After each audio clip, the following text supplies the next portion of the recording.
que le patrimoine culturel africain emporté par les puissances coloniales regagne sa terre d'origine? Telle est la question à laquelle ont tenté de répondre 5 orateurs, dont presque tous étaient des avocats, le lundi 24 septembre 2018 à 14 h au siège d'Avocap Europe au 11 boulevard Saint-Michel dans la commune de Terbeek à Bruxelles. C'était sur initiative de Espace commun de développement individuel des avocats et l'association L'Afrique du Palais de Bruxelles. Sous la modération de maître Arnaud Lisop du barreau de Paris et de maître Guylain Kikangala du barreau de Bruxelles, les intervenants suivants ont confronté leurs vues. Maître Yves Bernard Deblay, avocat au barreau de Bruxelles, spécialiste en droit de l'art. Maître Corinne Erskovic, avocat au barreau de Paris, spécialiste en droit de l'art. Docteur Volper, conservateur du musée d'Afrique centrale de Tervuren en Belgique et maître de conférence à l'ULB. Maître Olivier Sultan, galériste à Paris. Suivez dans ce reportage réalisé par l'Info en ligne des Congolais de Belgique ce qu'a été l'essentiel de ces échanges ainsi que le point de vue des organisateurs à l'issue de cette conférence. Je dirige une galerie d'art à Paris, d'art contemporain africain. Et donc je suis spécialisé dans la culture contemporaine africaine.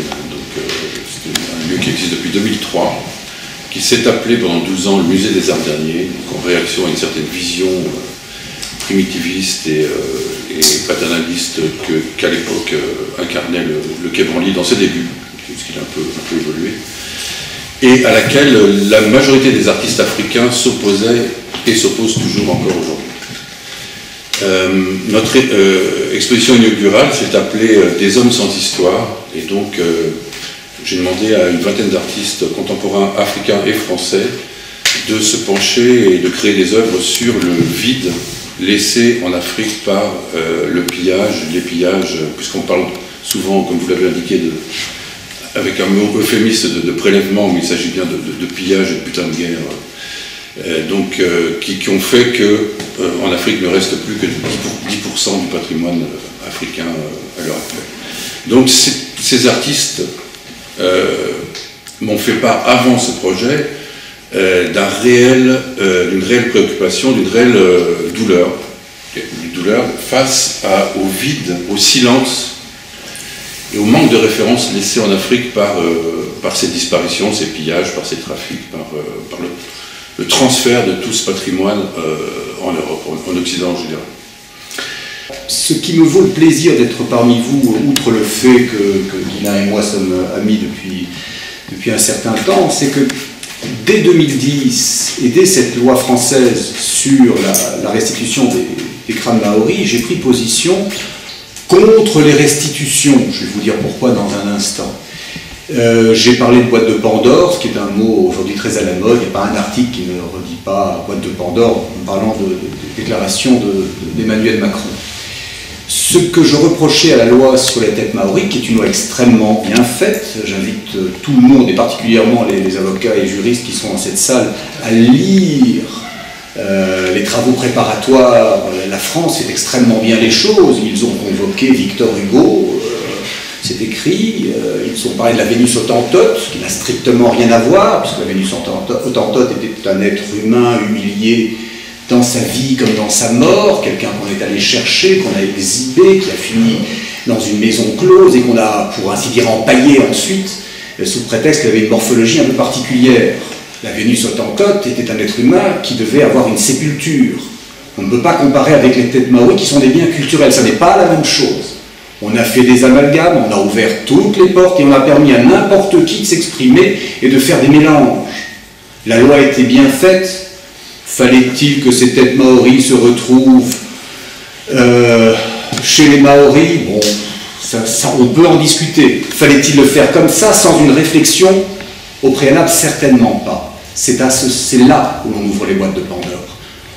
On ne joue pas avec les termes, on ne joue pas avec la loi comme on veut.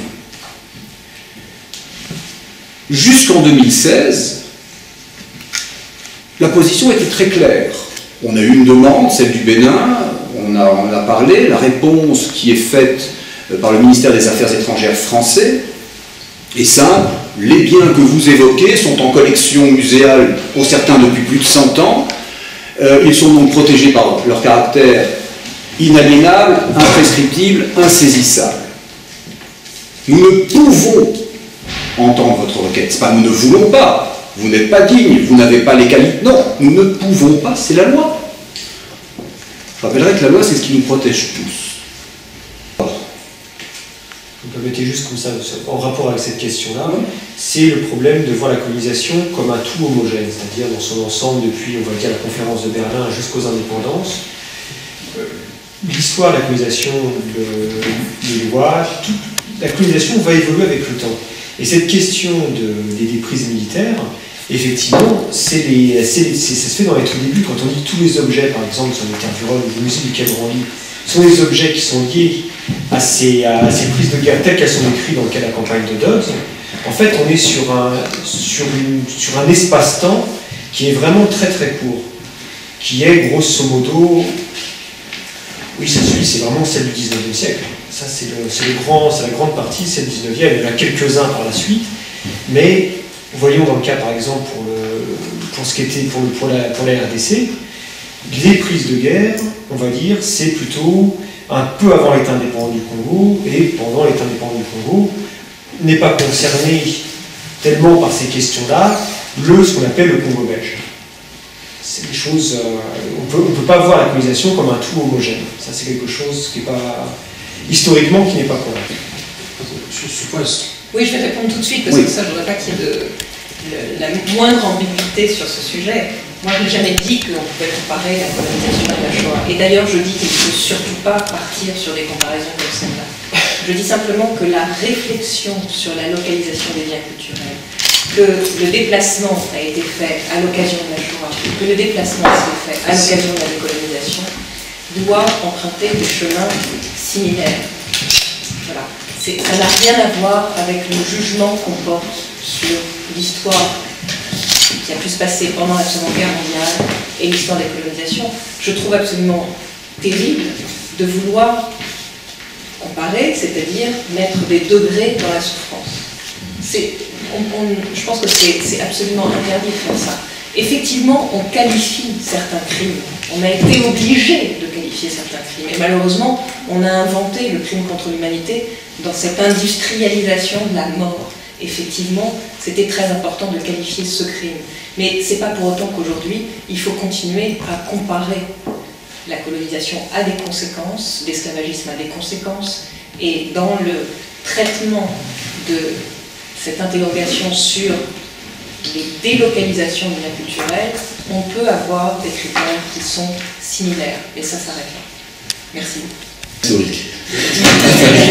On demandera à chaque intervenant de se présenter. Voilà, donc je m'appelle Serge Bacois, je suis avocat au barreau de Paris. Et comme il a dit, nous avons fondé l'Afrique du Palais au barreau de Paris, justement pour avoir ce genre de discussions qui sortent de l'ordinaire et qui posent des problématiques d'un certain niveau, je dirais cross-border, que ce soit quelque chose qui fonderait ces actions en restitution ou en retour ou en réclamation. On peut qualifier ça comme on veut, justement, de ces œuvres d'art qui sont à l'étranger. On ne trouve pas grand-chose. Sur quel fondement, donc, un tel pays pourrait le faire?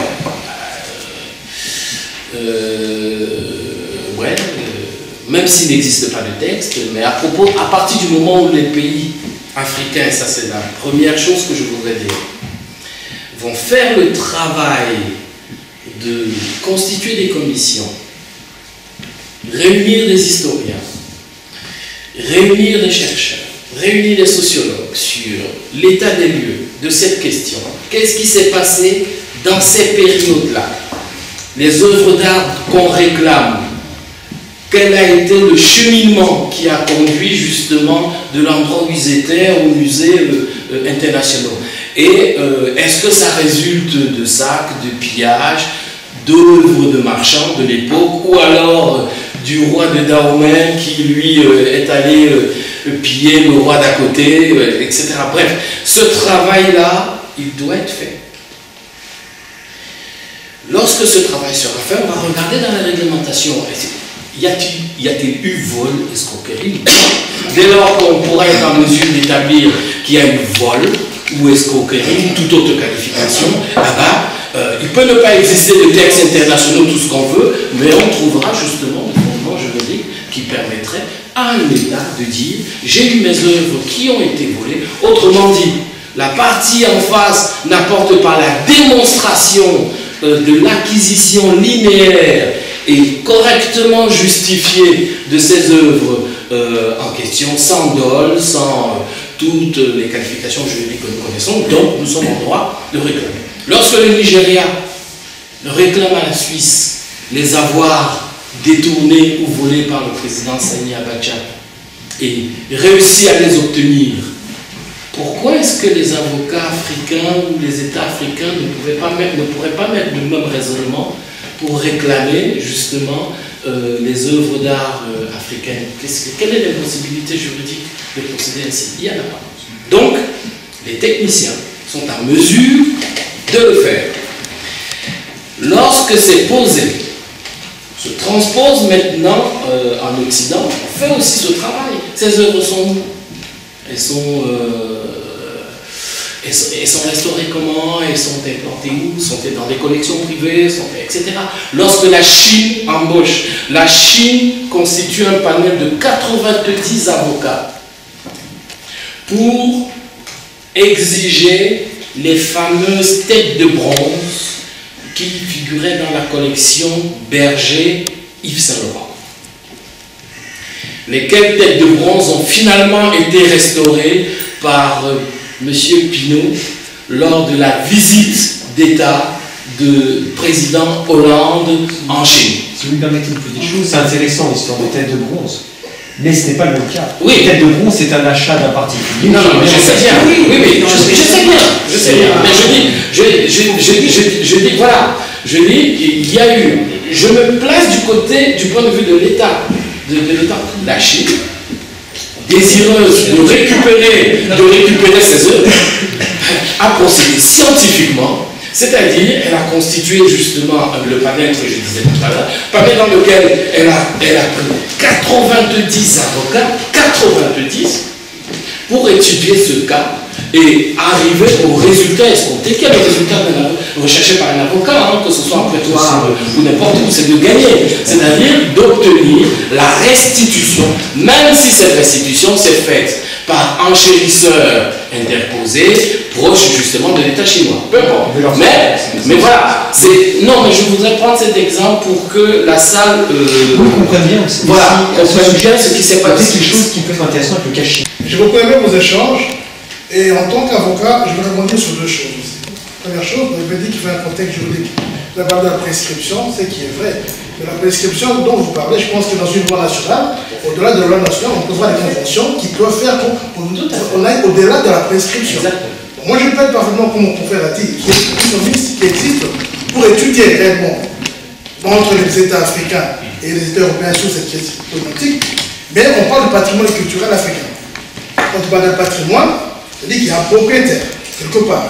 Alors là, se posera la question de savoir la traçabilité de ces biens. Là, on sera confronté à certaines difficultés. Si on parle de biens de 1800, 1700, comment arriver à prouver que le bien appartient à X bien personne? Au-delà de cette confrontation qui peut avoir lieu, je suis d'avis qu'il y a lieu de réfléchir sur les synergies. Comment évoluer, aller de l'avant, pour que ce qui est passé effectivement, de comment construire dans le futur. J'ai mon point de vue personnel que je préfère ne pas partager sur la mais il faut la partager, c'est bien. Je vais éviter de faire encore pas de pendant. Si, vas-y. Ok. Merci. Oui, merci. C'est Cheikh Fita d'Info en ligne des Congolais et de Belgique. Je ne sais pas si dans la salle il y a des représentants d'un État ou des États africains. Il n'y en a pas. Le 18 octobre. À Paris. Bon. Même débat. Ok, j'espère que... Même lieu. De Paris. Oui, je donne juste une petite contribution par rapport au débat. On parle d'une convention depuis 70, ça fait je crois 60 ans déjà. Oui, et quand on voit la politique culturelle de nos pays, je pense que depuis tous ces temps-là, ça n'a pas beaucoup évolué. Et il faut effectivement reconnaître qu'une œuvre d'art, avec l'évolution, ce sera un bien de l'humanité. Et j'abonde dans le sens de monsieur qui dit que chaque œuvre a son histoire. On ne peut pas se lever et dire, bon voilà, on vient récupérer tout ce qui a été fabriqué par nos artistes. Et bien sûr, derrière tout ça, on se rend compte qu'il y a beaucoup d'argent. Et voilà. Oui. Bon, alors, comme il y a une histoire d'argent... Africain ne valait rien avant. Oui. Il commence. Oui. Et maintenant, oui. Comme c'est de l'argent, c'est beaucoup d'argent, alors il faut en parler d'une façon complète. Il faut mettre toutes les cartes sur table, voir qui peut gagner quoi. Parce que quand je prends par exemple les œuvres qui sont au musée de Tervuren, il me semble que quand on a pris les œuvres de mon pays il y a 1 siècle et demi, bon, si ces œuvres étaient restées au pays, eh bien, elles auraient disparu comme d'autres œuvres ont disparu au moment où nous parlons. Et donc, oui, je le confirme, parce que même au musée de Kinshasa, il y a des œuvres qui ne sont pas bien gardées, vous le savez. Et il y a pire, on l'a dit tout à l'heure, c'est que chaque jour, il y a des artistes qui naissent, qui produisent des œuvres. On en fait quoi? Pour aller juste voir ce qui avait été pris il y a 1 siècle et demi, parce que ça dépend de l'argent. Moi, je pense, je ferai un effort pour être à Paris. Il faut remonter un peu le bretelle à nos dirigeants, parce qu'ils doivent faire leur travail convenablement. On vous attend le 18 oui, octobre. et je pense qu'à ce moment-là, on trouvera bien, comme il y a beaucoup d'argent, on trouvera bien comment se partager cet argent-là. Voilà. Merci, merci beaucoup. Merci. Maître Elisop, Maître Kikangala, bonjour. Bonjour. Maître Kikangala, bonjour. Bonjour. Nous venons d'assister à une conférence dont vous pouvez nous rappeler le titre? La question des restitutions des œuvres d'art emportées durant la colonisation et localisées, puisque c'est le terme qu'on emploie dans les musées et les collections privées européennes, doivent-elles faire l'objet d'une restitution ou pas? C'est ça la question. Et d'ailleurs, le thème de la conférence, justement, l'intitulé se termine par un point d'interrogation qui est très important. Y a-t-il matière à restitution des œuvres d'art, oui ou non? Maître, est-ce qu'on a répondu à la question? Moi, je pense qu'on a non seulement répondu à la question, mais on a ouvert des pistes d'avenir. Ce qui m'a beaucoup frappé dans ce débat, qui a été riche, mouvementé, c'est que dès lors que l'on parlait du passé, c'était une source de division, de friction, de clivage, alors que dès qu'on parlait de l'avenir, c'était une source de rapprochement, d'imagination et de convergence en trouvant des solutions à des questions qui sont extrêmement sensibles, extrêmement épidermiques. Parmi ces solutions, il y avait l'idée de la restitution, l'idée du prêt, l'idée de la mise à disposition et surtout l'idée de mener des opérations conjointes, à la fois pour la préservation de ces œuvres et puis pour leur mise à la disposition d'un plus vaste public. Maître, est-ce qu'il y a eu un élément que les orateurs ont abordé que vous pouvez donner à nos téléspectateurs? Il y a une partie de la réflexion qui est assez intéressante en ce sens que on s'est interrogé même sur la question de l'appropriation d'un bien culturel, l'appropriation privative d'un bien culturel. Et il y a eu un glissement dans le débat à un moment donné pour reconnaître éventuellement un caractère universel d'appropriation de ces biens culturels. Et je trouve que ça, c'est une piste très importante à développer. Aller au-delà du juridisme, aller au-delà des plaies du passé. La question qui se pose, c'est comment fait-on maintenant demain pour trouver une solution acceptable et digne pour tous? Voilà. Il a posé une question, vous avez la réponse? Non, je pense que la réponse figure dans la question elle-même, c'est-à-dire comment peut-on désormais se mettre autour d'une table et imaginer des solutions pour reconnaître la dimension universelle des œuvres d'art. Je vais faire l'avocat du diable. Il y en a des pays africains qui ont dit « redonnez-nous nos œuvres ». Vous leur répondez quoi? Ah, nous, on ne répond rien. Non, par rapport à l'entretien d'aujourd'hui, est-ce qu'il y a une réponse à cette question-là? La réponse doit être nuancée de toute façon, parce que il est sorti des débats que parfois l'appropriation ou la délocalisation, puisqu'on a employé aussi ce terme-là, ne s'est pas faite, dans certains cas, de manière brutale ou conflictuelle. Il y a tout un contexte historique à restituer et qui est très important, œuvre par œuvre, pays par pays, je dirais population par population, sur l'origine et le cheminement de telle œuvre vers tel musée ou vers telle collection privée. Donc, c'est pour ça, comme Maître Lysop l'a dit, la question de la restitution doit aller au-delà même du terme de restitution, qui peut-être, le débat reste ouvert, n'était peut-être pas le terme, je dirais, le plus évident à retenir. Mais il y a eu plusieurs positions, je dirais, divergentes et parfois convergentes sur cette question. Voilà. Maître Lysop, ceux qui disent qu'ils ne veulent pas restituer, il y a des États comme ça qui ne veulent pas restituer, vous leur donnez raison? Je pense que je suis dans le prolongement de la réponse que vient de faire mon confrère et ami Guilain Kikangala. On ne peut pas donner une réponse univoque à une question complexe. Donc je pense qu'il faut voir cas par cas ce dont on parle, restituer quoi, restituer à qui, restituer dans quelles conditions. Ce sont tous ces aspects-là qu'il faut examiner de façon minutieuse et se garder d'avoir des positions trop dogmatiques sur une question aussi complexe. Une dernière question. Était-ce seulement une conférence ou après ceci, il y aura autre chose? C'était un peu plus une conférence, c'était aussi une ouverture sur l'Afrique, raison pour laquelle tous les participants et les invités ont pu, à l'issue de cet échange, parce que c'est beaucoup plus un échange, j'aime bien ce terme, puis se retrouver devant un verre et surtout des mets d'origine africaine. Voilà. Vous n'avez pas répondu à ma question. Et puis c'est fini. Il n'y aura plus jamais rien. Si, bon, il y aura à Paris, mais voilà. Oui. Alors c'est vous qui avez la réponse. Je ne sais pas si j'ai la réponse, mais en tout cas, et je voudrais vraiment remercier Guilain Kikangala, qui est le président d'Avocats Europe, parce que l'organisation de ce débat va dans le sens de ce que nous souhaitons. Et ce que nous souhaitons, ça consiste à nous emparer de sujets de société, à essayer de les traiter avec un prisme et une approche juridique, et enfin à formuler des solutions que l'on essaiera ensuite de mettre en œuvre à travers les contacts et les soutiens qui sont les nôtres. Donc c'est le sens de la démarche d'Avocap et d'Avocap Europe à Bruxelles. Un dernier mot, Maître Kikangala? Non. En tout cas, on est content de la démarche qui a été faite et surtout de l'engouement que cela a suscité. Et on ne va pas s'arrêter là, quoi. Voilà. Je vous remercie tous les deux. C'est nous qui vous remercions. Merci beaucoup.